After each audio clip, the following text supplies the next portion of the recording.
internet connection. But anyways, okay, let's, I'm gonna call this meeting to order. It's 5 o'clock, and is there public comment for closed session item only? I don't have anything on text or email. Okay. Nothing else out there, okay. Nope. Roll call, Linda, please. Trustee Rodriguez, Aye, here. Trustee Jackson Miller, Here. Trustee Izan Gonzalez, Here. Trustee Friedman, Present. Trustee Donnelly. Present. Okay, we're all here. How are we gonna convene the closed session? Are we gonna stay here and? No, I'll move. I'm going to be moving you over to the breakout room for closed session. But So we don't do anything, we just kind of glide over into a whole Yeah. nother oasis. Okay, same Yeah. avatars though, okay. yeah, I'll be moving you over, and then Right. George will just have a sign up that will let the public viewing know that the board is in closed session. Awesome. And Okay. then Ted, you can let me know when you're ready for other participants to enter.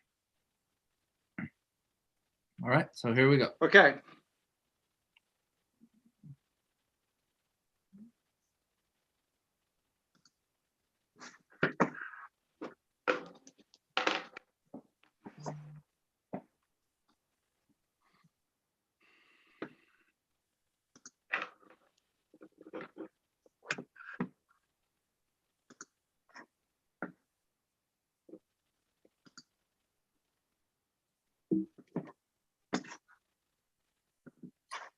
Let's see. Bill, I don't know why you're not moved over. You should be moved over. Oh, I think you have to join, Phil. There you go. All right.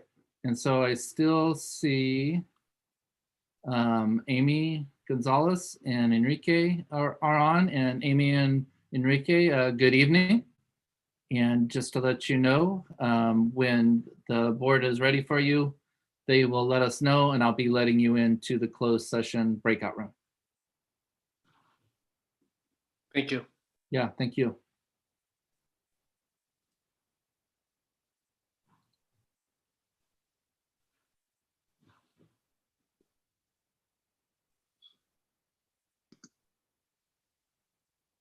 So Scott, you'll be joining one of the breakout rooms in a little bit too? No, I'm not joining closed session tonight. Oh, okay.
Hey, there you are, Lauren. All right, your video is on, and I'm going to move you back to the breakout room. Thank you. Yeah, thank you. Sorry, I don't know how that happened, but we fixed it.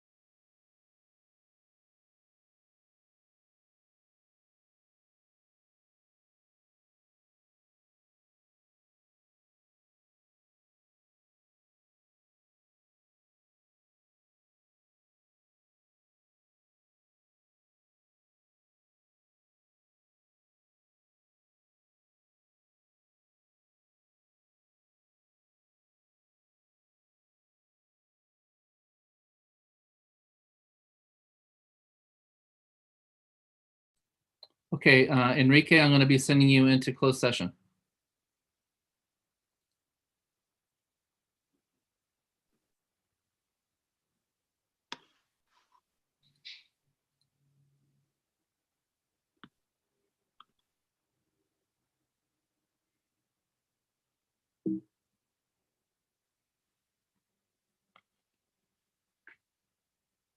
You want me to send Buddy too, right?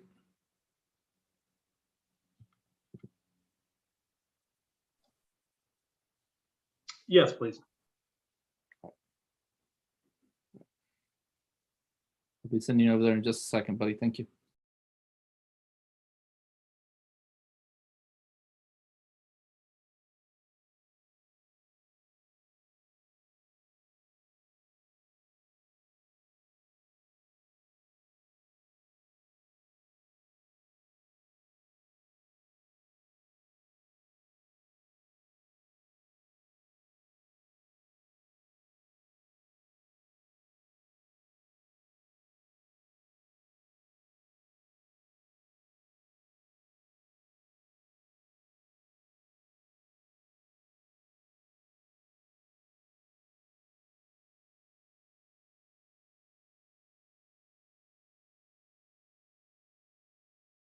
Okay, Buddy, they're ready for you. Do you have a button to go into the breakout room? No, I clicked on it the first time and then you sent me back. So I just need an invite from you to go back. Oh, okay. All right. Let me see why I'm having trouble doing that.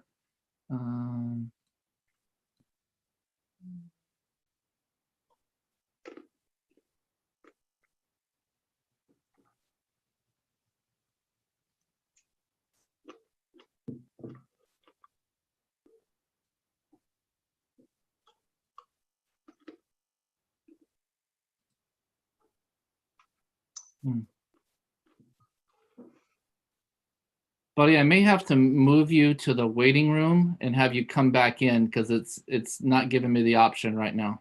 Okay, sounds good. Yeah, sorry about that.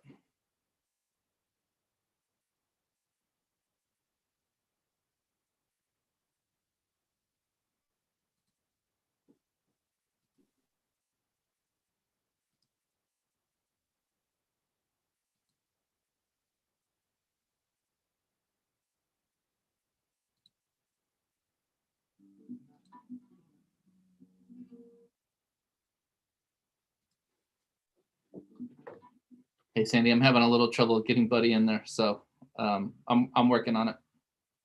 Okay, thanks. Ah, boy, this is really weird. Buddy, I'm really sorry. Is there any way you could leave and come back on the meet? It's just not giving me the option. Really sorry. Yes, let me do that right now. Thank you.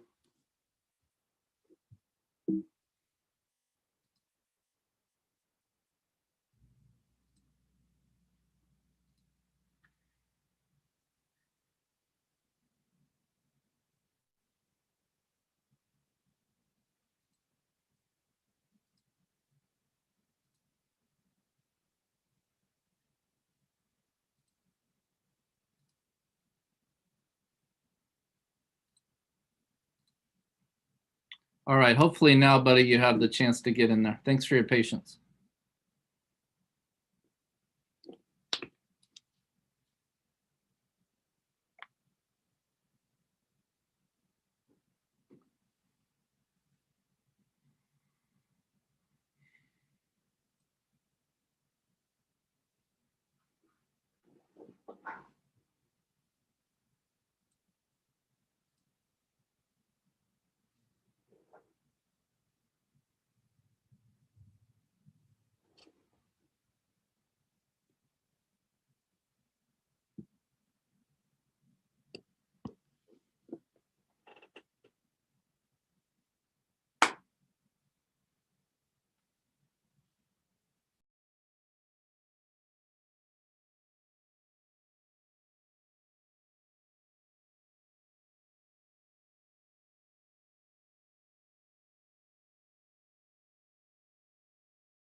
Hey, Amy, I just wanted to say, don't worry. I'm still waiting to hear when to let you into closed session, but I haven't forgotten about you. I just wanted to let you know.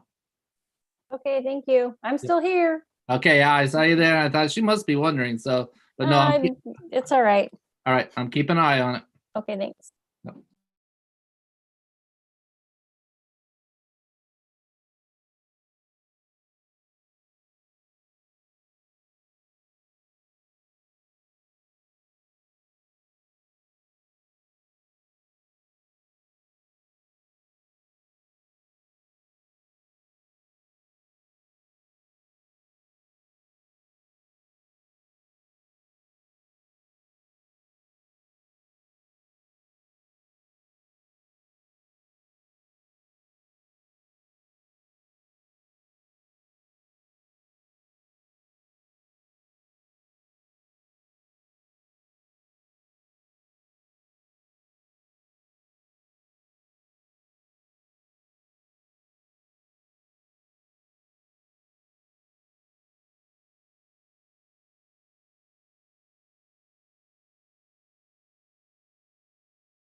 Okay, Amy, it's that time, and I will invite you to the breakout room. You should get a button you just have to accept.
Amy, you all good? I'm just checking to make sure you don't need anything from me.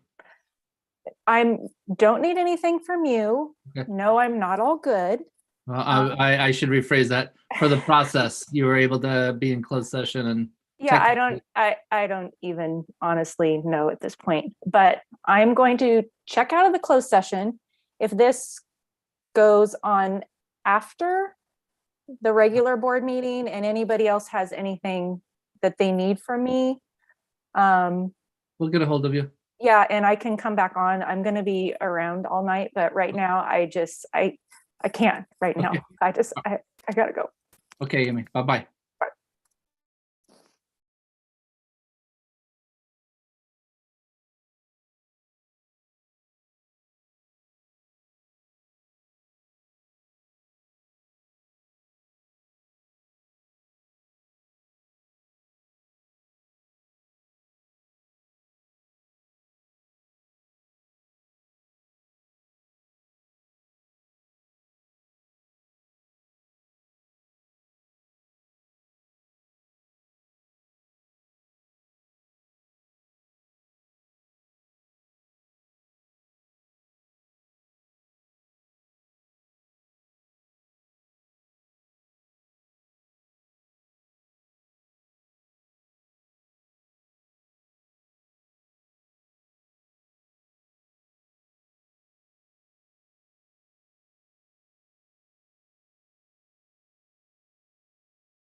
Hey, Lauren, to let you back in, I think that I need you to leave and come back for me to put you back in closed session.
Okay, well, we're gonna take a little break and we'll be back. Okay, thank you, President. A word from our sponsors.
Hi, are we all here?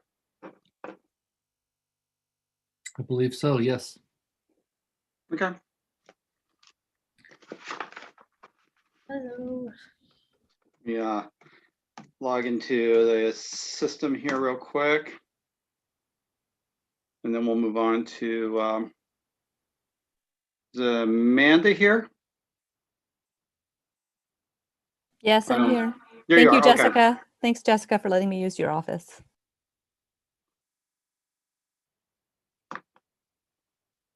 Okay. With that, please stand with me and let's do the Pledge of Allegiance.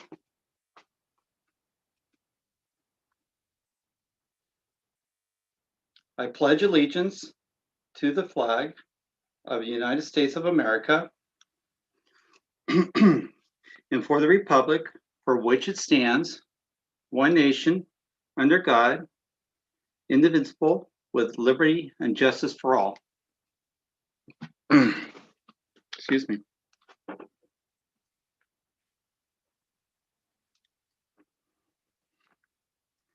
Is there a motion to adopt the agenda as it stands? Jen, I'll make the motion. Okay, Second, Carolyn. 1 second. All in favor? Aye. Aye. Any opposed? None. Okay. We have nothing to report out of closed session. Let's move on to the consent agenda. One quick question, 4C had whereas is listed in the contract, but it's not a resolution, right? That is correct. Okay, so we have no resolutions. Okay, is there a motion to accept the consent agenda as it stands? Sure. I'll make the motion, Amanda. Second, I'll second, Carolyn. Carolyn. All in favor? Aye. Aye. Okay, any opposed? None. All right, public communications. Do we have any public communications? I have nothing on text. Nothing on email. We have a couple people in the waiting room if you want me to let them enter now. For public comment? Yes, please. So I'm for gonna go folks in the find- waiting room, if you, George will let you in. At this time, it would be a moment to comment only on something that's not on the agenda. So if that's the case, George will let you in and you may raise your hand and speak up. And I believe President Donnelly will have a brief statement just guiding the process for public comment. Right, okay, so for public comment, that for items not on the agenda, members of the audience are welcome to address the board of trustees during communications regarding items not listed on the agenda. You will have 3 minutes, or 3 minutes may be allotted to each speaker and a maximum of 20 minutes for each subject matter. The trustees cannot take action on these matters unless such matters are placed on future agenda, according to law. If the item is on the agenda, you will have the opportunity to speak at the time the agenda item is discussed. Please address the board president, and these proceedings are recorded. Okay. So we have two. I see we have one.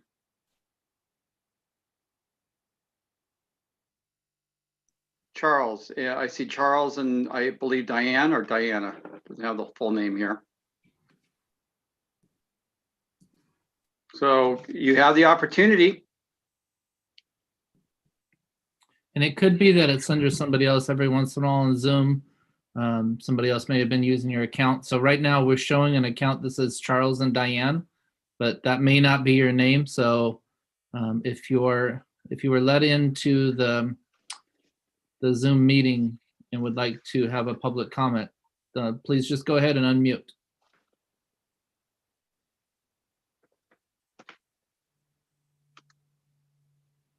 Okay, well, with that, all right. Well, is there somebody else? You said there was two. Is that the Charles and Diane or two people? Yeah, I was mistaken. Eric, his account was a different name. So now I see it's Eric's. You hear us now? Okay, yes, we hear you under There the. you are, okay. Yeah, no.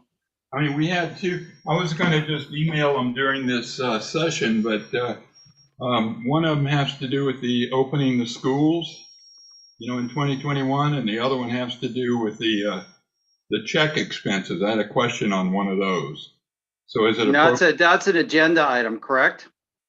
Yeah, Okay, so that item you could ask during that item when it comes up in the meeting. So the other item is not on the agenda, so why don't you go ahead and speak on that then? which is the item that wasn't on the agenda, the open schools or the Open check? schools, correct? Well, no, I think they're both on the agenda. There is an item coming up that's related to reopening fully schools, so there is an item for that. Oh, you're right. Yep, and then. Oh, sorry about that. No, it's all good. So, and Yeah. then I believe as far as the check, it's regarding something that was on consent. And so we've always been flexible. And even though we just did consent, I think it would be appropriate for that comment to take place now. Well, it's just more of a question of what it is, what the expense is. Okay, so when we get to that item, then you could ask that question then. Okay. All Is right. it all- Wait, Ted, just to clarify, I think he's talking about something that was on the consent agenda, though, if it was on the warrants list. It was on those 5 pages of bills, checks that were paid out that was supposed to be approved tonight. You're talking about, okay, bills, warrants, approved orders and warrants regarding expenditures and budgeted funds. Right, correct. Okay, thanks, Amanda. That was on the consent agenda, so go ahead and we'll let you speak on that item that was on the consent agenda then. Okay, well, there was an item on there for racial equity leadership for $24,000 on page 3 out of the 5. And I was just wondering what that was. And also wondering if critical race theory was a part of that expense, or, are we teaching that in our schools, I guess is where I'm eventually going with this. But that line item, I don't know what it means. Well, thank you for your question. Is this something you would like to take, Michelle or Scott? I thought we didn't, we Yeah, weren't able to respond and I that. think the Fran- district Well, will then, well, we're respond. discussing it. This is not public communication. This is something that's on the consent agenda, correct? Why can't they discuss? Wait, let them do it. I think we lost Scott off of the meeting. Okay. I'm happy to address who the check was written to if the board would like me to, but if we don't comment, I'm okay with that. I wouldn't. Well, just what it is. What is it? What does that mean? What is it for? It's a payment to one of our consultants for work that we're doing within the district. Okay. Just what? But what is it? I mean, that could be every check on the thing right now. You don't know what it is for then, what it represents, or can you give me any insights to it? Well, actually, basically, this is, like I said, a consent agenda, and I think your question was answered. If you want to go further with it, I would suggest you would contact Superintendent Turnbull with your question. Okay, is it something I could send an email to you during this meeting in regard to? Well, he may not be able to answer it because we have other things we're going to discuss, so I'm sure he'd get back to you possibly tomorrow. I was thinking more for the record. Well, your email will be the record. And I can send that now? You could send it now, sure. Go ahead and send it. If you want a response, he's not going to respond till tomorrow. Well, I can appreciate that. Okay. All right. Oh, and may I, this is Diane, may I have a question? Hello? Yeah, I'm here. Basically, you need to make a comment on the consent agenda. Oh, Okay, so just throw in what you were going to say. I want to know why we have Black Lives Matter sign on the Soquel Elementary School. Okay, sign. that is an item that is not part of the consent agenda. And that is something I would encourage you to also contact Superintendent Turnbull regarding this question. Okay. And then All right. also, do you start your meetings with the Pledge of Allegiance? We did. Great. Wonderful. I'm so happy to hear it. And we usually have a student that leads us, but they're all on summer vacation. So come back during the school year and you'll meet some awesome students that we have in the district. Great. Well, our grandkids used to go there and they had a good year there. Awesome. All right. All right. Well, with that, we're going to move on with the meeting and feel free to stick around. Thank you. All right. And thank you, Amanda. Okay, next one is public hearings. So we have a public hearing regarding interfund borrowing for SoCal Union Elementary School District. And Michelle. Good evening, everyone. Hello. Hello. This is an item later in the agenda for approval by the board. It's an annual resolution that we pass to allow the district to do interfund borrowing. Specifically for us, it's in regards to cash flow purposes for our CNS fund while we are in interim waiting for checks from the state and federal government. And open the public hearing for any comments. Okay, so let's open the public hearing right now.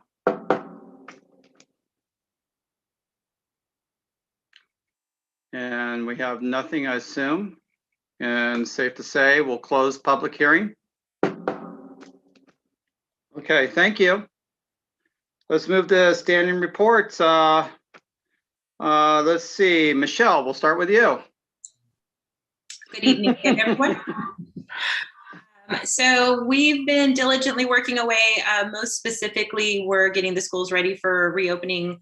Maintenance department has been working really hard. We just purchased an additional 41 picnic tables for all of our school sites for additional outdoor seating. So maintenance has been diligently putting that together and getting that ready for our school sites. And I'm happy to say in school colors, that always makes me really happy to see our benches in our school colors. And so they've been working on that. They've been working on furniture and redoing some of our common areas. There was an item in consent for some surplus items that we're moving out due to our new furniture that we purchased and got ready for New Brighton. Also, Kathy and CNS has been working very hard to get ready. We've just transitioned or in the process of transitioning to a new POS point of service provider, Titan, for all of our cafeteria charges. We used to use NutriKids in the past. So she and some of her staff and my staff have been working on the training and entering all the meal planning and nutritional items. So she's been working really hard getting ready for, she got some new equipment in her kitchen, her central kitchen. So I'm happy to report she'll be able to do some more scratch cooking this year, which is awesome. And right now she's quite happy. Part of the governor's budget was each school district will receive $25,000 to upgrade or purchase additional kitchen equipment. So she's happily making a list for us when we get that grant.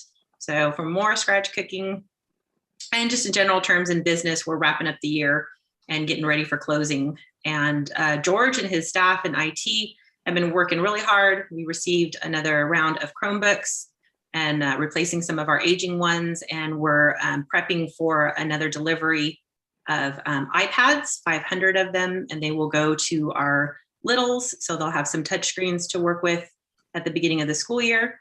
And we just purchased the last round of televisions to be installed in each of the classrooms that still needed to be upgraded from our bond project. And so they'll be working on that as well this summer. That's my report for this evening. Well, thank you. Jessica. Hello. Okay, great. Thank you. Thank you very much. So we too have been readying for the school year to begin on the ed services side of things, procuring curriculum, digital curriculum and paper curriculum, all of those things needed to be in the hands of students. So we're ready day one. looking at the professional development that's associated with our new diagnostic assessments. Those iPads are really going to come into use in our kindergarten, first and second grade to administer those tests, but to do lots of other great things too. We're just finishing up some state assessments and certifying some data to the state right now. So that's really exciting. We need to be done with that by the end of this month. But we're working really hard at it. We're also working on our student information system professional development. So we're training all of our classified and certificated staff over the next couple of weeks, which is going to be a big undertaking, but it's going to be fantastic. And then we are working with our second session of summer school. So we're well into second session now. And I just want to give a really big shout out to our staff, because from site leads to campus supervisors to teachers, we are serving kids so well this summer. And I'm just so proud to be in a district of people that work so hard to ensure that students are learning and engaged during their summer. We've got some students who've been in session 1 and loved it so much they've transitioned into session 2 and still enjoying coming every day. So it's really nice to see their smiling faces and their happy teachers. So that's been really exciting. And I just think the last thing is we're really trying to set up the year for success, really working on our focal initiatives, you know, and trying to stay the course. So all of our professional learning is going to be targeted and focused on those things, in addition to the new adoptions, you know, those adoptions that you all approved before we went into COVID. And now we're actually going to have those materials in our hands and do the training specifically for those. So really excited about it. Busy time, but a really good time. Really excited to see the kids all come to school soon. Well, that will That's be it. great. Thank you. Scott.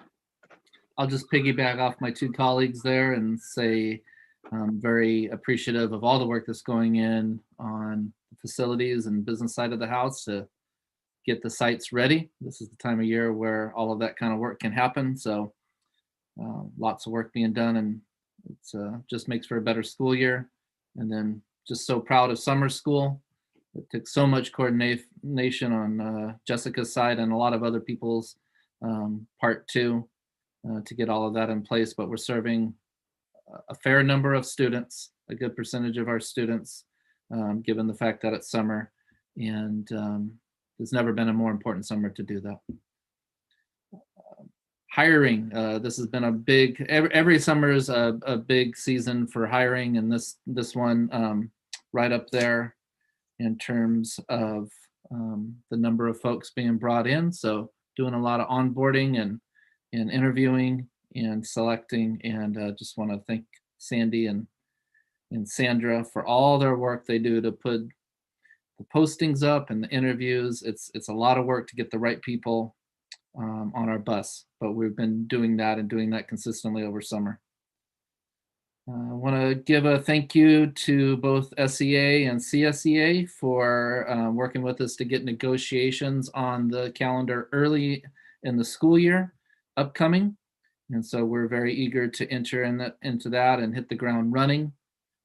And thank SEA for they're still holding meetings during the 2 summer months. So Michelle and I attended the end of their meeting this past Monday, and just like us, they're still grinding away, doing everything they can to get ready for the school year and make it successful for our students. And I'm just looking forward to a great year of equity and excellence in our district. Thank you. Thank you. Do we have anybody from CSEA here? Don't believe so. I haven't Okay. seen much from either organization tonight. Nobody in SEA is not here either. Okay. Okay. All right. So that's comes to the trustees. Anybody like to jump in? I have nothing to report. Okay, Amanda. I'll go ahead. The one thing I wanted to mention was that I saw the sign on Thurber and Soquel for the Santa Cruz Gardens Science and Gardening program. So very nice sign, inviting families that are interested to sign up. So that's great. That's all from me. Great, thank you. Um, I'll go. oh, Jen, there you know what? are. I was looking for You your know what? square.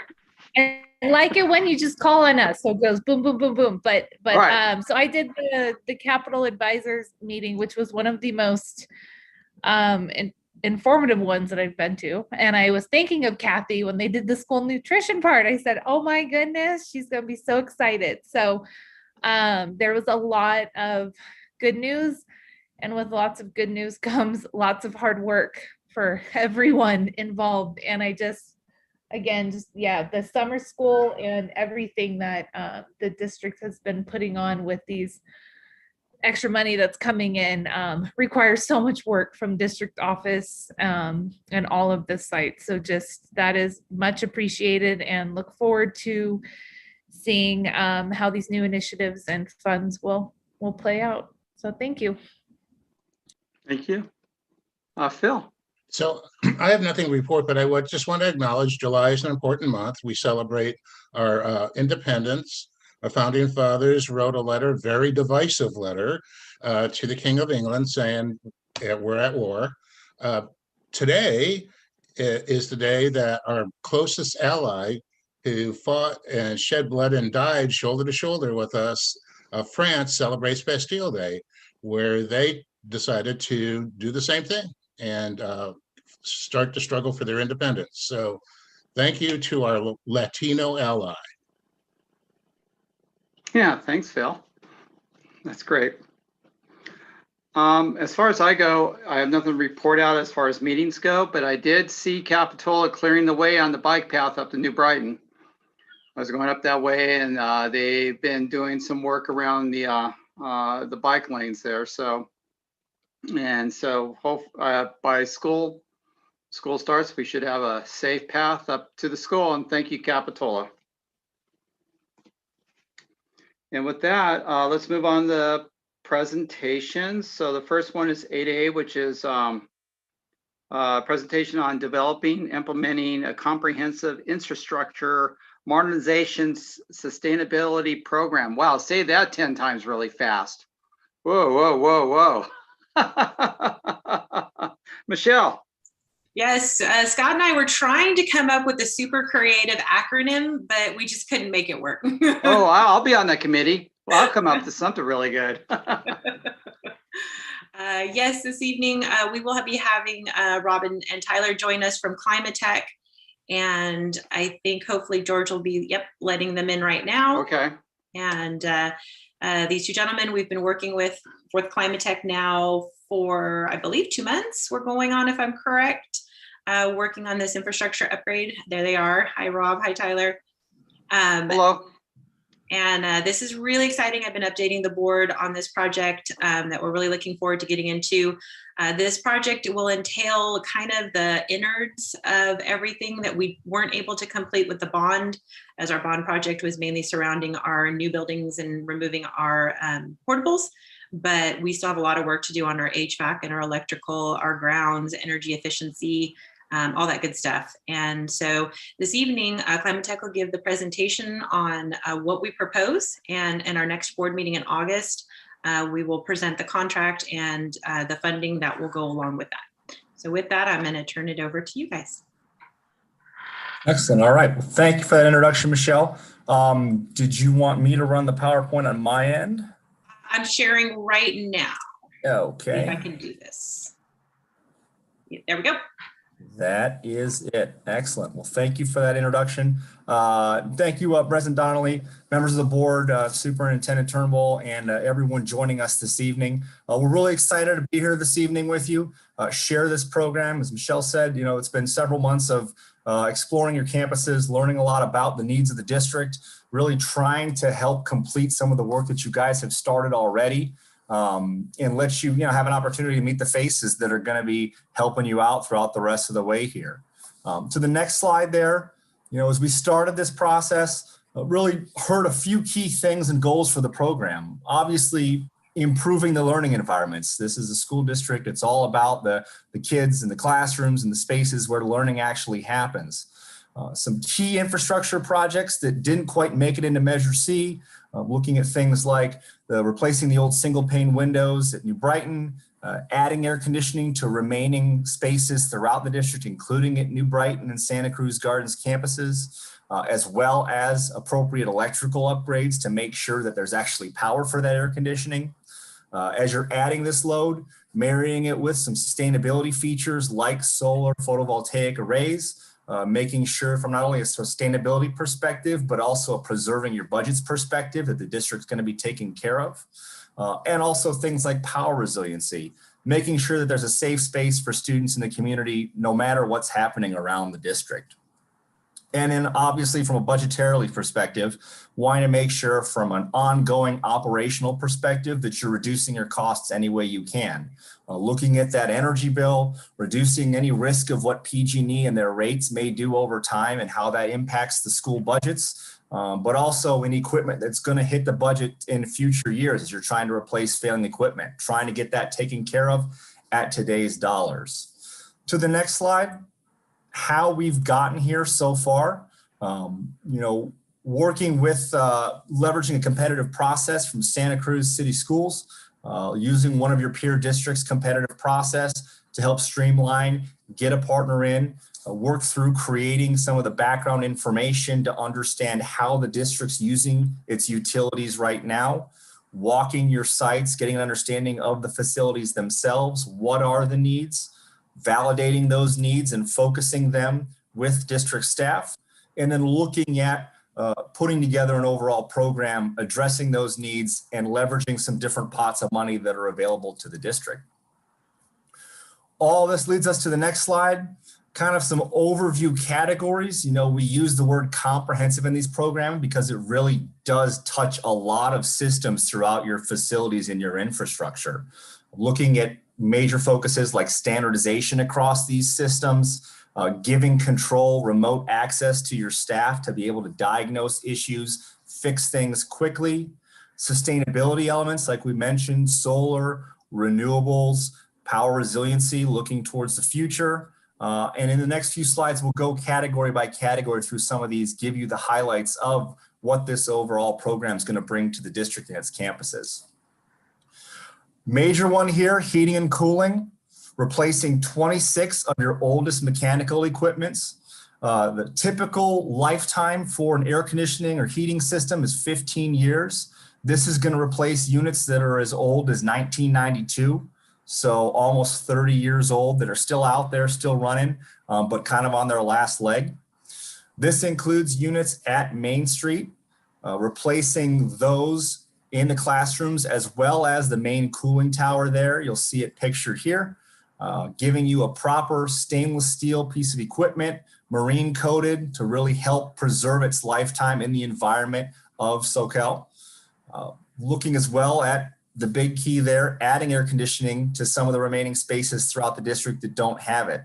It's 25 individual units going into classroom spaces at New Brighton.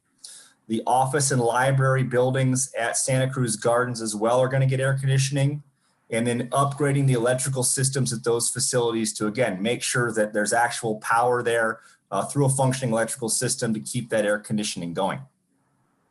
To the next slide. This is looking at the controls of all those air conditioning systems, getting all these new systems across the district into a remotely accessible system. So Steve and his team can, again, quickly diagnose any issues that are out there, help with scheduling through breaks in summertime, and get all the staff trained up on this new equipment as well. And then doing the same thing on the irrigation side. As a nod to Don, manually for decades took care of the district's irrigation systems, going site to site. This is going to help staff now keep up and preserve that appearance of your campuses, making sure that everything is controlled and then remotely accessible as well on the water side. The next category is LED lighting. The district's done a great job so far of upgrading equipment there. This is kind of just rounding out the odds and ends that didn't quite make retrofits in the past, making sure everything district-wide is up to LED inside and out. The next slide is going to be to those new windows at New Brighton. So looking at the north faces of the old classrooms, the windows that are next to the doors that you see here, It's just around 400 individual windows are going to be replaced that are currently single pane windows, all going to dual pane, energy efficient coated windows. And then into the next category, power resiliency here, EV charging. So looking at the MPR building at New Brighton, giving that building full backup to operate no matter what's happening around it. So lighting, air conditioning, that'll be a space that can be used for education, but also in times of crisis as a Red Cross emergency shelter, community cooling centers in extreme heat conditions, and then moving to the EV charging, dual port charger as well. So being able to charge 2 cars, 2 electric vehicles, putting that at New Brighton as well. And the final exciting category here is renewables. So looking at solar shade structures at 4 of the district's campuses. This gives you a good image of what these will look like on your campuses, both from the actual equipment itself and how it's installed. A lot of the campuses have tracks throughout their parks that are part of the campus. So trying to create shaded areas over those, as well as creating some outdoor learning spaces as well. So kids can be outside and have a shaded environment to work in. You scroll down, we'll give you kind of a flavor of those layouts. So we've had conversations with staff and even some site administrators as well to figure out the best place to position them on campuses. So New Brighton, you'll see we're not only putting it in over what will become that new park and new track, but also leveraging some of the new roofs on the new buildings that are solar ready. And then as well, you'll see Main Street Elementary School. And then on the following slide, the only parking lot array that we're putting in the district will be Santa Cruz Gardens. And then you'll see it SoCal as well right there. And I'll take any questions you may have so far before we get on to some of the other elements. Phil, go ahead. Okay, so thank you for that, and I'm excited. Here's my question. First off, how much power storage are we going to be putting in on each site? Are you talking about in case of emergencies or just your storage, right? Yeah, storage. Yeah, okay. So currently no storage right now is included within the program, just the power resiliency at New Brighton. That's mainly due to the cost of battery storage at this point in time and the lack of incentives by the state.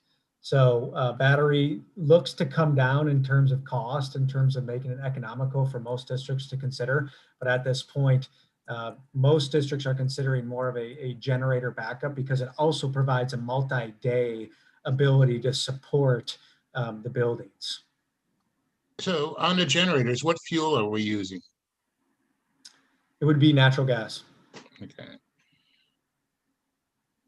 On the building automation, will lighting and circuits be controlled also? For example, it's best to charge our Chromebooks during non-peak hours, and so can we program a circuit to not operate at certain times and then to turn on at other times? And the same for the lights. So the building automation systems will not control the plug load management is what you're talking about. And some districts do have chargers. Most districts have chargers that have the Chromebooks and they charge at certain times of the night when needed and on demand. That is not part of the building automation system, but there are other systems that can do that if that's something the district would like to look into. And the lighting? The lighting would have occupancy sensors. The district has done 98% of the lighting already in terms of LED already. We're just rounding out a very minimum amount of them. The building automation will be connected to the occupancy sensor within the space. So if there's no use or movement within the space, it'll actually increase the temperature by a few degrees and really have that fractional savings across your campuses. And then my last question, will the backup generator at New Brighton be able to keep our perishables cold in our cafeteria? It is for the NPR and for those types of services, yes. All right, great. Thanks. Good detailed questions, Phil. Yeah, good. Yeah, great Perfect. questions, Phil. Wow. My question is that the PV shade that at New Brighton, would that if we were put a soccer field there, would that interfere with the soccer field? I'm not sure if that would go to Michelle or Scott. That would be, we've taken that into consideration for placement of it for the future of that project, so that we wouldn't have to either change because Maddie has drawn up some great plans for us with some different options. As you know, New Brighton has those 2 remaining portables, the maintenance building that we did not remove, that we've got plans that take them in, take them out. But the positioning of the shade structure itself would not interfere with the track if placed there. You're saying track or soccer field? Well, it's kind of both, yeah, Okay. yeah, to build that into the soccer field in and of itself. So we're not talking about shortening a soccer field to adult size to toddler? I hope not. No, Okay, good. You know, as that goes, we've been in talks with the city of Capitola with Monterey Park. Right. Oh, yeah. Yeah. And so the placement of the outlay of the field itself, the soccer field, as well as baseball fields and the track and the dimensions of the track with input from, the PE department in New Brighton in and of itself. So they've given us some options for future use depending on how the district wants to move forward. Now, as far as the PV shades, the layouts, how come they're not in parking lots? Primarily to just a minimal quantity of parking available on some of your sites, as well as just the layout of it in general. Like for example, at SoCal, I believe that parking lot is going to go under maybe a revamp or a modification. And to have that similar size system, the buses and as of right now, wouldn't be able to actually go around it, probably ding it a bit. So it's just looking at practicality, as well as looking at shade as well, more of a dual purpose for the kids is kind of what was determined. Santa Cruz Gardens made more sense just due to the orientation, and those are double parking spots in the middle, which actually reduce overall steel cost and make the economics better for that one. Oh yeah, Santa Cruz Gardens with the side of the field and the parking lot, they could probably power the whole district. There's a lot of land out there. Especially the ground mount, yeah. Most high schools have, covered parking. They just have a very large parking lot for the kids. I guess we got to start letting the kids drive to school then. Charge them for parking meters. And then as far as the charging stations, are those will those be for district vehicles, or will our staff and parents be able to use them, or the kids on one wheels or staff boards? No, just kidding. But anyways, would be able to use the charging stations as well? Rob, do you want to answer that one? Yeah, that's really up to the district. There's a lot out there for whether you want to mark them off for district electric vehicles, the white fleet they call them, the vehicles campus to campus, or if you want to open it up to the community, there's different software that's out there that can allow them to be registered by people driving through town and know where an EV charging station is, and they can come. The district has options to charge for that as well. The energy that's used, there's a lot of options on that. Okay. But nothing for one wheel, so. Also, Ted, one of the other reasons for looking into this project specifically was for busing, for our goal of going to electric buses. And that's why it made the most sense to house the unit at New Brighton. Perfect, because I've been eyeballing some buses to convert. To start selling. All right, I digress. Any other question? I guess we have more to present, correct? Yeah, really just want to take the time out. Yeah. Looks like Phil has a question. Okay, so I lied. I do have other questions. So I think we're supposed to not have any more ICE internal combustion engines after 2030.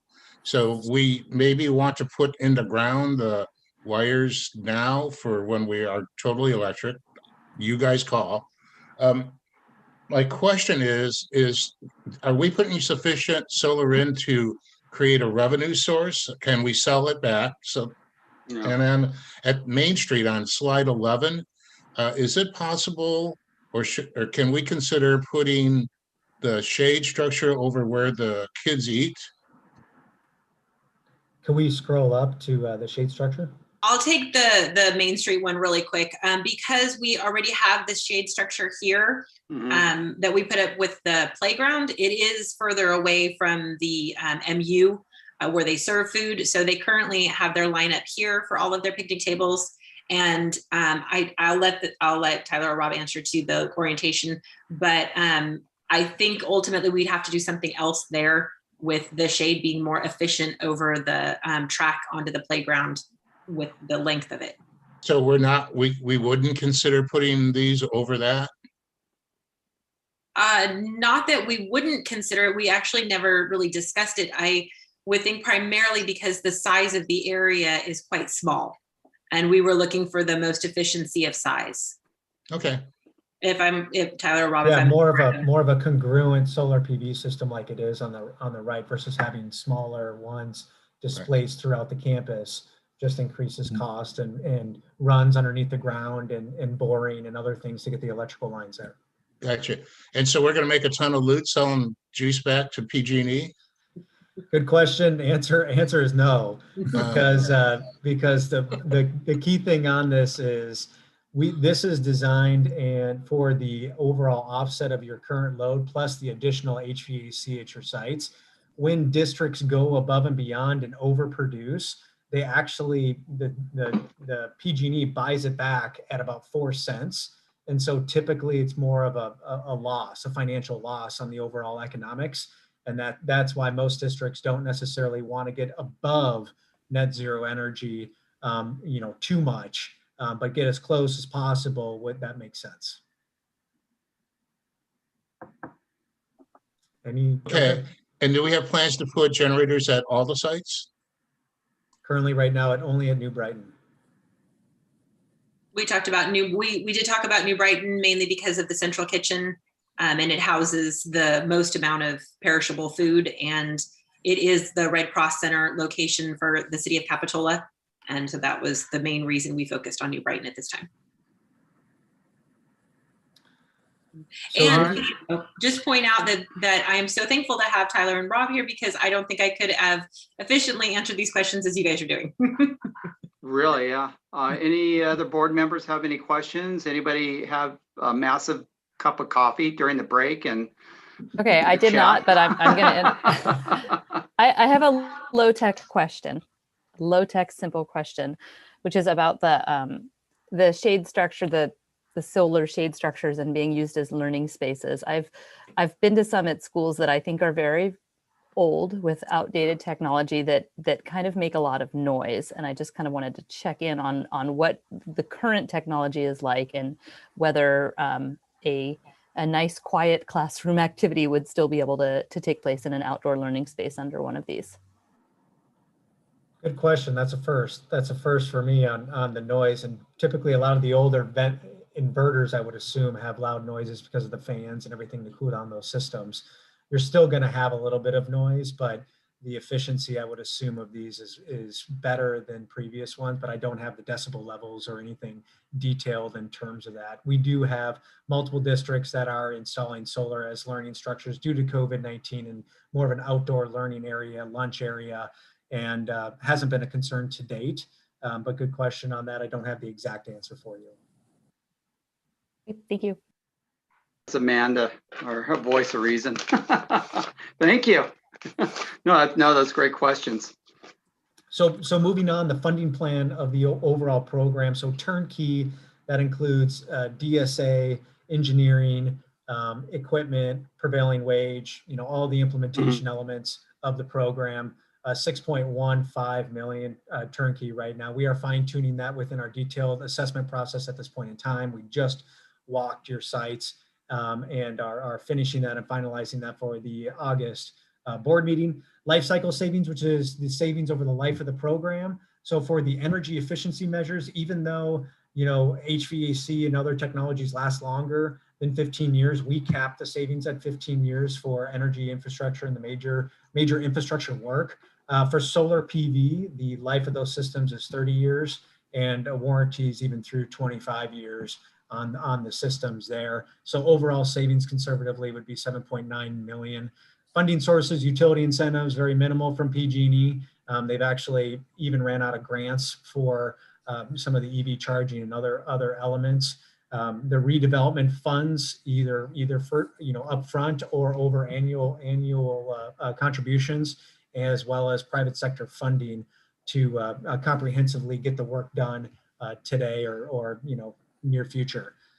Next steps of the program, as Michelle alluded to at the beginning. So today, board workshop, getting the input and information from you all and answering your questions. Finalize scope and funding plan over the next 45 days, and then presenting it for board consideration in August, and then 12 to 18 month construction period. Most of the measures would actually be implemented sooner, like the irrigation, the lighting, some of the HVAC replacements, some of the other elements that have a longer lead times and longer process for implementation because of DSA and other, PG&E. Obviously, they're very friendly to work with, as you probably know from your bond, but things do take time. And so that's where some of the extension on the solar PV and adding HVAC would go closer to that 18-month period. And with that concludes our presentation. If you have any other questions, happy to answer those right now. I'll just elaborate just a little bit more on the funding. So we have, as I've mentioned to the board before, our RDA funding that comes in to us for capital facility upgrades. And currently we receive about 1 to 1.2 million per year that will continue on through 2033 as a guarantee. And so part of this is the 2 million the district already has set aside in the capital facilities program, mainly due to the fact that we were able to pass the bond, and a lot of the programs we had hoped to do were completed through the bond project itself. So over the last 2 years, we've been able to kind of squirrel away some money.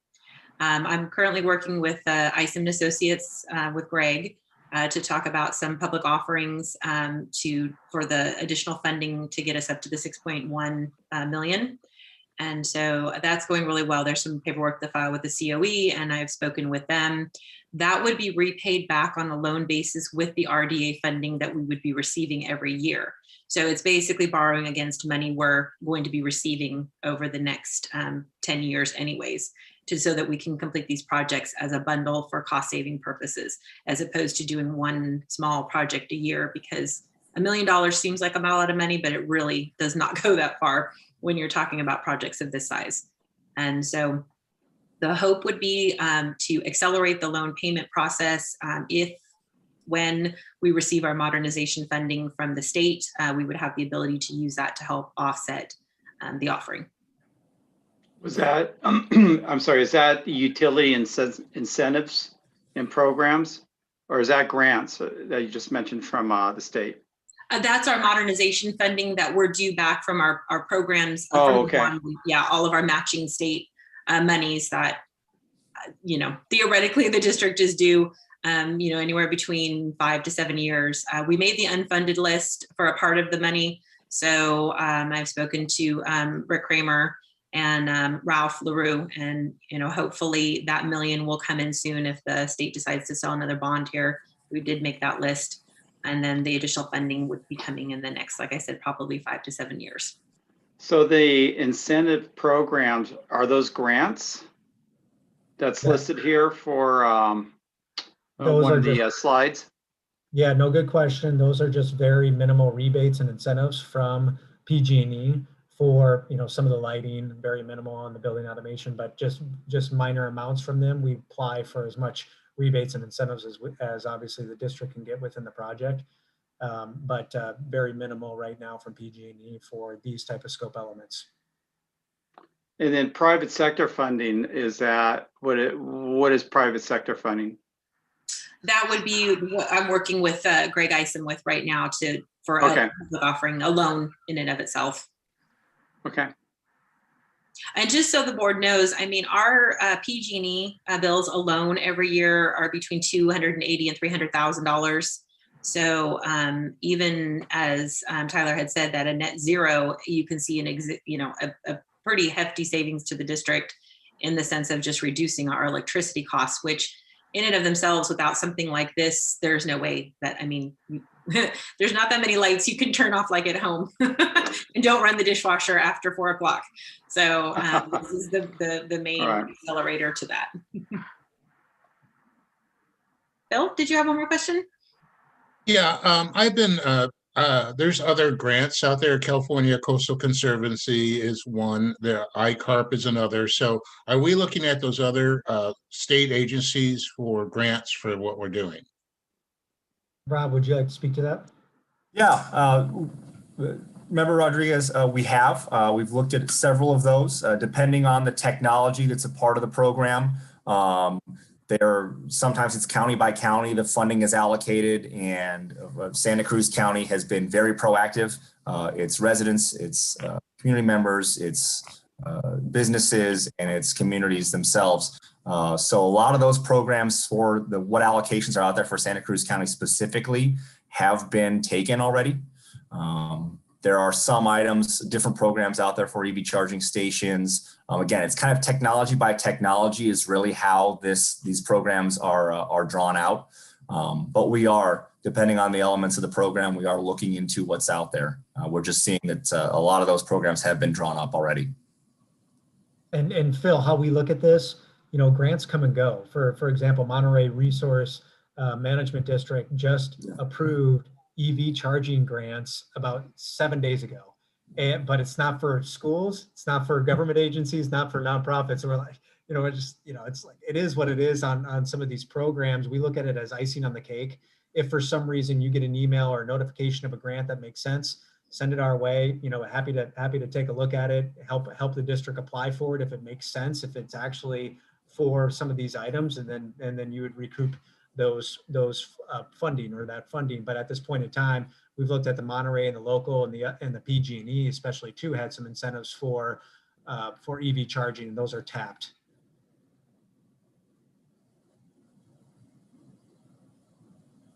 All right. Any other board members have any questions or comments? If not, okay. Well, thank you for the presentation. All right, thank you. Great questions. Thank you, everyone. It was a good presentation. Thank you, Rob and Tyler, so very much. Like I said, I appreciate our partnership and everything that you guys bring to our meetings when we meet. I'm not a grant finder or a grant writer or an energy expert. So when we were able to come together, I was so excited because this is an area that I'm not familiar with, and to work with a partner that this is what they do and this is what they've done for a very long time. I really feel the district is in good hands to maximize our money. So thank you so much. That's great to hear. Thank you. Thank you. Thank you very much. Thank you. Bye. All right, gang, let's move on to And AB. there was no comment from sorry. the public on a text on that one, Ted, just FYI. Thank you. Okay. Yeah, no problem. Wait, hold on 1 second. I got to find it.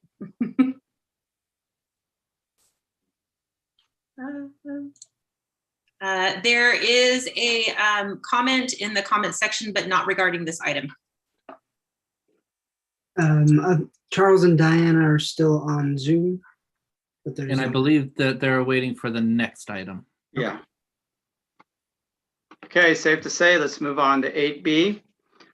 This is a discussion regarding fully reopening our schools for the school year. Scott. Yeah, very, very exciting that we are on pace to, if not the old normal, a new normal, and getting back to fully reopened. Of course, we spent a good chunk of time starting in March of 2020 in distance learning. And not to belabor it, just a quick recap, we gradually increased in-person learning, starting with one-to-one student assessments as we started to be able to mitigate the impact of COVID-19 more and more, moved from individual student assessments to small cohorts of our most vulnerable student groups, and then moved into hybrid. And then in April, we're able to move back to 5-day-a-week in-person learning, something none of us will ever take for granted again. Of course, that was on a condensed daily schedule of about 4 hours, depending on, give or take a few minutes, depending on the grade span.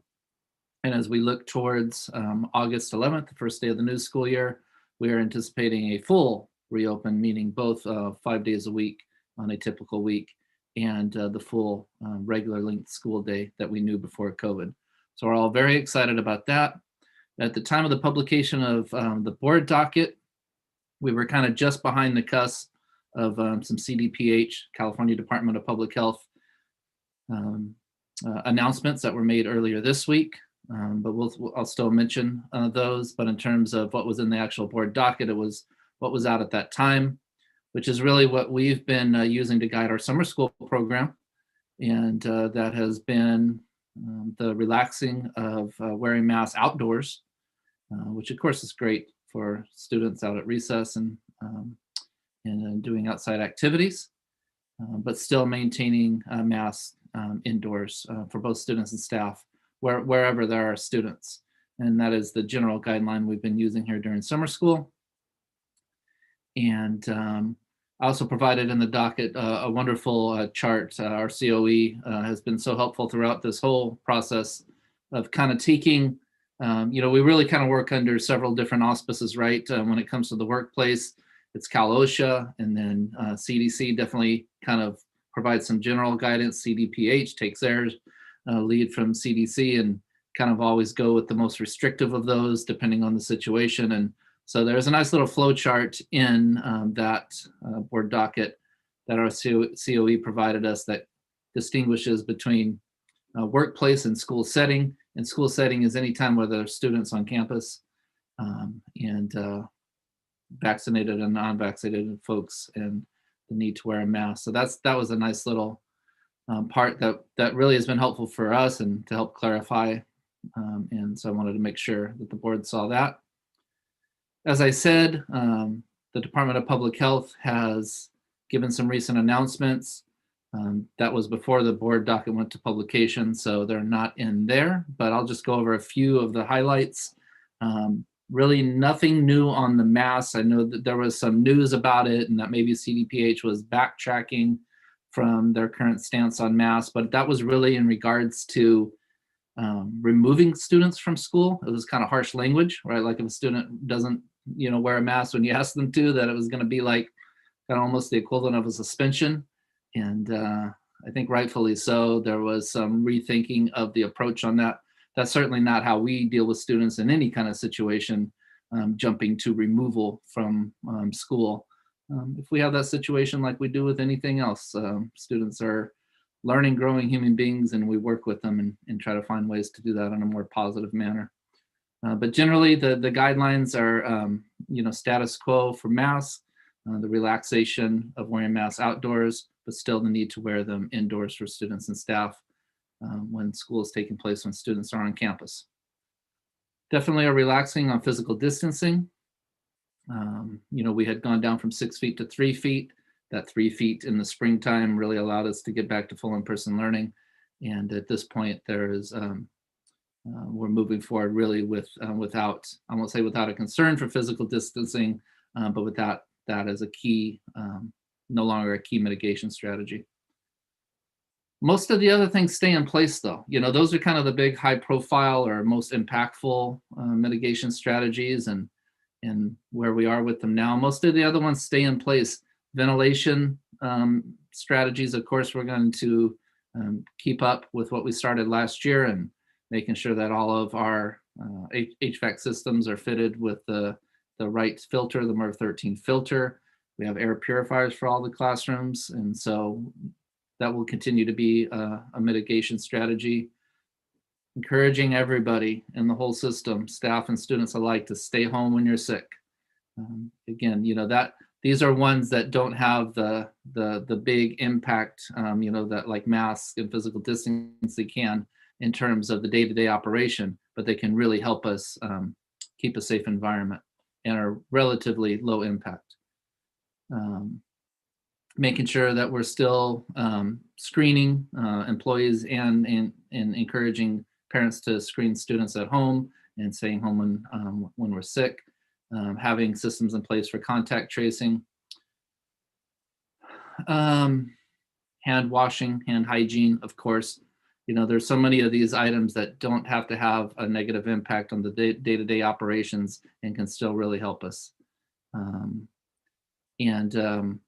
Whenever possible, working to have food service for students in an outdoor setting and with lots of space available there. So that's a quick run through. Again, masks are probably the big topic of conversation. I think we have some clarity on that.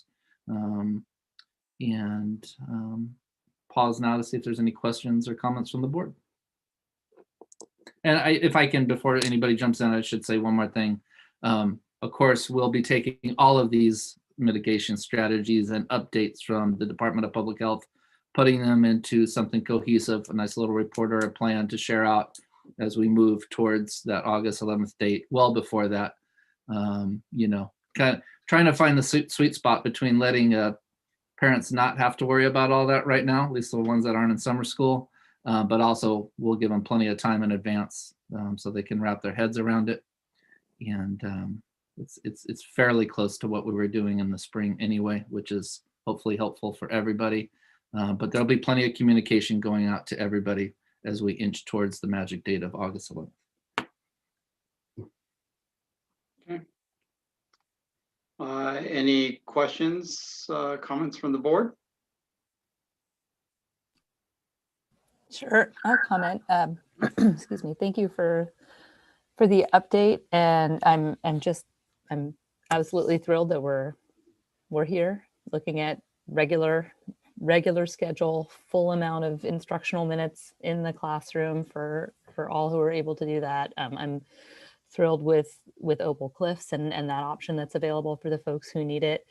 You know, and on masking and distancing and protocols like that for the kids, I'll say as someone who has an elementary age child who's been doing summer camps and the like, I do think that for the majority of kids, they're probably doing activities that are having very, very similar, if not exactly the same guidance. And so while parents, well, of course we appreciate getting the heads up, I think in terms of, you know, what the kids are experiencing, I think it's pretty consistent.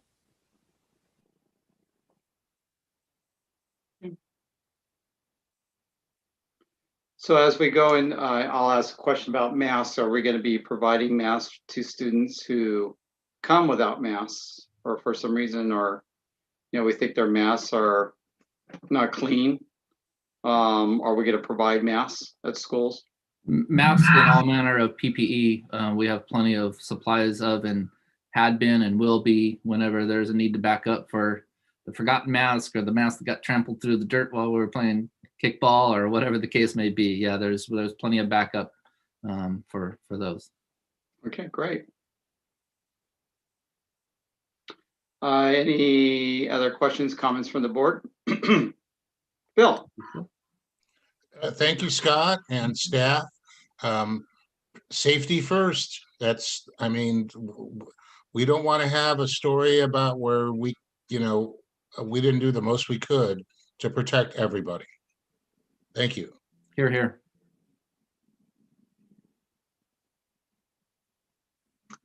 Okay, if there's, with that, the public, do we have any comments from the public? I have nothing on text. I know we do have Charles and Diane on Zoom. Yeah, can I say something then? Charles, yeah, go ahead. Oh, okay. Yeah, I guess I had two questions about this. The first is, I don't understand why we treat students that have had COVID-19 and show the antibodies the same as non-vaccinated. It seems to me there should be a category for them that allows them to be treated as vaccinated, or at least find out why they're not being treated differently. And the second one is that there seem to be a wide range of masks, and I'm seeing the kids are pretty smart, so they're picking up on this. And the real nice, easy ones that breathe well are mesh masks, which I'm not sure do much. And then at the other extreme is the N95 mask, which are the best we can do outside of a gas mask. I'm assuming that this whole latitude from just bandanas to mesh mask all the way to the N95 mask, all this stuff is acceptable from what I see. Is that true? Scott, are you okay with answering this about the mask? I mean, that actually is an interesting question.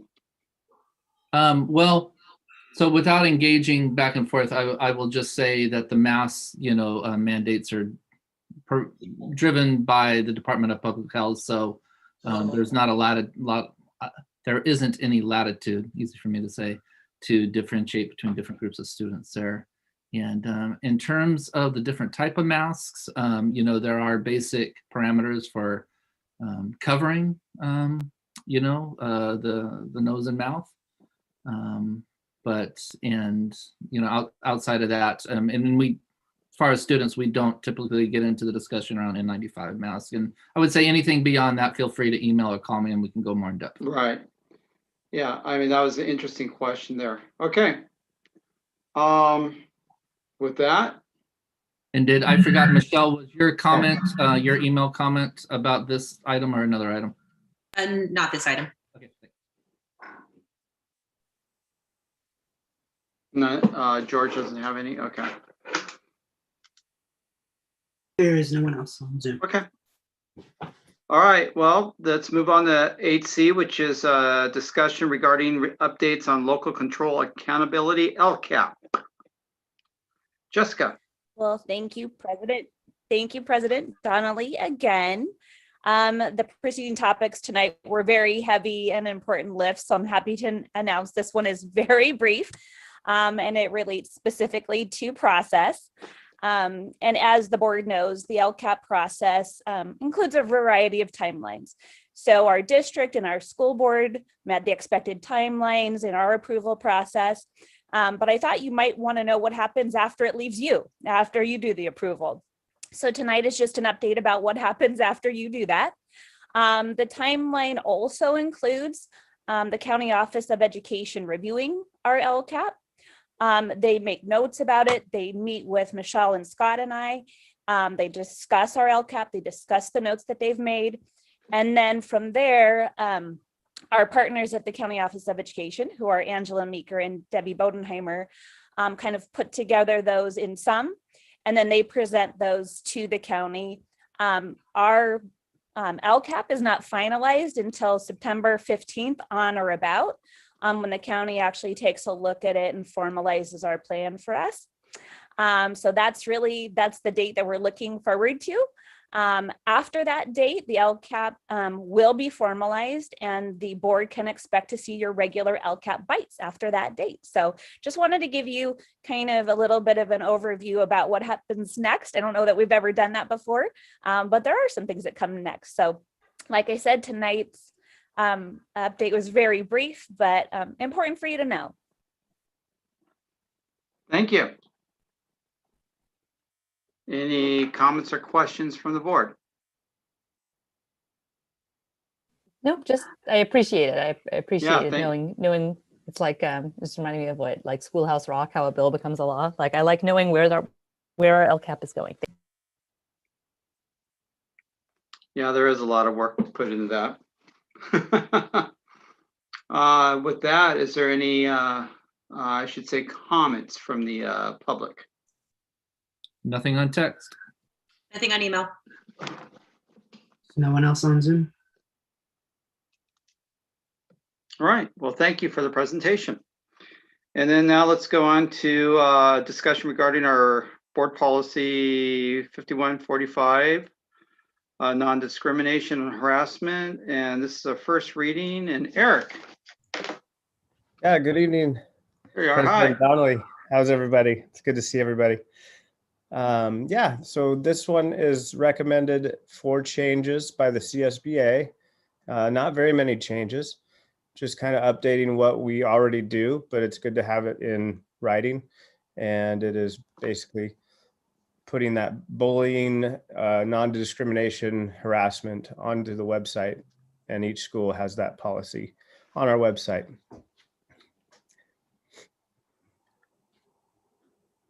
Okay. Any comments or questions from the board? If not, any comments from the public? Nothing on text. We do have an email. It is not related to this agenda item. If the board would like me to read that into public comment at this time.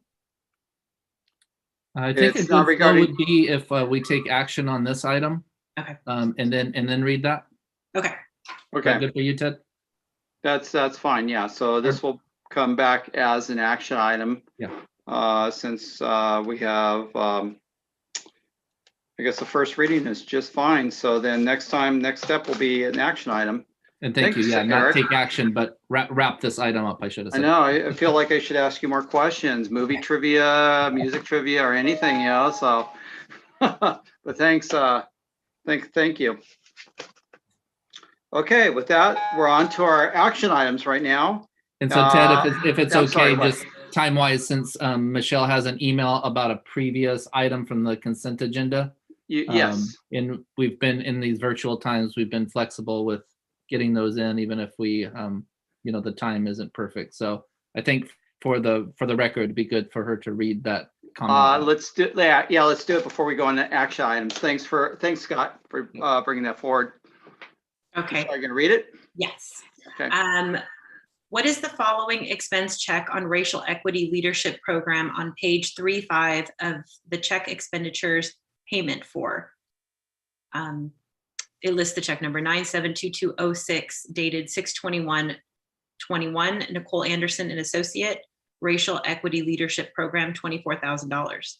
Does this relate to critical race theory, which I am not in favor of since it is racist itself? Are we teaching critical race theory in our schools? Charles Jolescent. I'm so sorry if I mispronounced your last name. I think it's Jolescent. Jolescent. Thank you, Scott. Okay, well, thank you. And I think that kind of came up before a little bit, some of it. So, okay. With that, let's move on to the action items. And 9A, which is consider accepting SoCal Union Unified School District report annual fiscal audit for 1920. Boy, I'm didn't do my voice exercises tonight. All right, well, Michelle, you're on board. Good evening. I just would like to point out that I actually was the one that said to Scott about a month ago, you think we actually need this meeting? And then I dominated it. So I'm so sorry. All of these things happen to come up at once. We did just receive our 1920 audit report for the bond Measure C. This will be the last audit report I present to the board for Measure C because we diligently spent all of our $42 million. And this was basically a wrap up. And the funds that were spent in 1920 were not in any projects. All the projects had been completed by 1819. These were final payments, retention payments, just shoring up the last of engineering, electrical, and those types of payments, and finishing out our contract with Kramer and Associates and Maddie.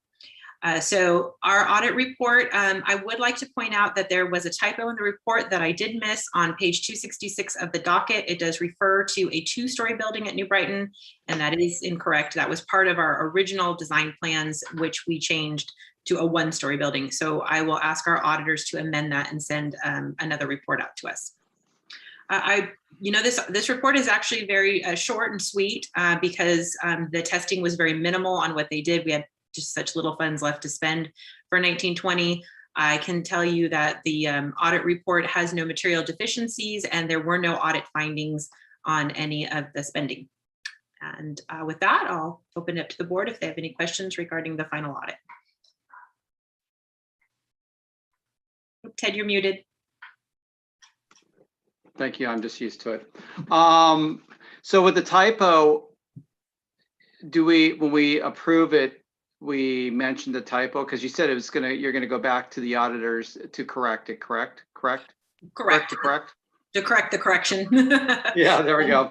And they'll send us a new official report for our files. I can bring it back to the board, but I don't believe it's necessary for an official filing. Okay. Bill? Very good. So I have to ask, are you sending them a finding letter with a recommendation, please? I would really like to, except Sheldon is probably the kindest auditor I have ever worked with. So I think that just would be wrong. Michelle, I'll be sure to note this correction in the minutes. Thank you. Okay. If there are no more questions or comments from the board, anything from the public? Any There's comments? nothing on text. Okay, Nothing on email. No one else on Zoom. okay. So this is, okay, so is there a motion to accept? I move to accept Thank you, with the single story added. We have no with double the stories, no change. triple stories, all single story. Right. Okay. Phil first, is there a second? I'll second. Amanda. All in favor? Aye. Aye. Any opposed? None. All right. Thank you. You know, that's funny because in my mind, I thought there was we had a two-story building at New Brighton. Maybe I'm looking at the gym or something when I go by there, but it's just, yeah. So good point there, Phil. So for me, I sat on the committee where we first laid out the budget, and for this to be the final audit, it's like the full circle. Okay. Perfect. Thank you. All right. Well, let's move on to 9B, which is adopting a resolution for the district to borrow cash from the county treasury. And guess who? Michelle. Me again. This is an annual resolution I bring before the board. This allows us in the months predominantly in December and or April before we receive our tax teeters, that if we are having cash flow deficiencies that we can borrow from the County of Santa Cruz until our payments come in. Our cash primarily based on a lot of the federal and state funding that we're going to be receiving within the next year. I've completed our cash flow at this time, and it looks like we're looking healthier than any other year, which is a big bonus for us for a stronger cash flow. Our property taxes are holding very strong, and so we receive the predominant amount of our cash through property taxes as opposed to state aid. So that carries us through longer than waiting for monthly payments. And with that, I ask the board to approve the resolution. And I think, Michelle, was there one small typo on this one? There was a small typo, and on the summary page where it says passed and adopted, the year was inadvertently left out. And so we have fixed that. So the signed resolution will have 2021 added. Thanks.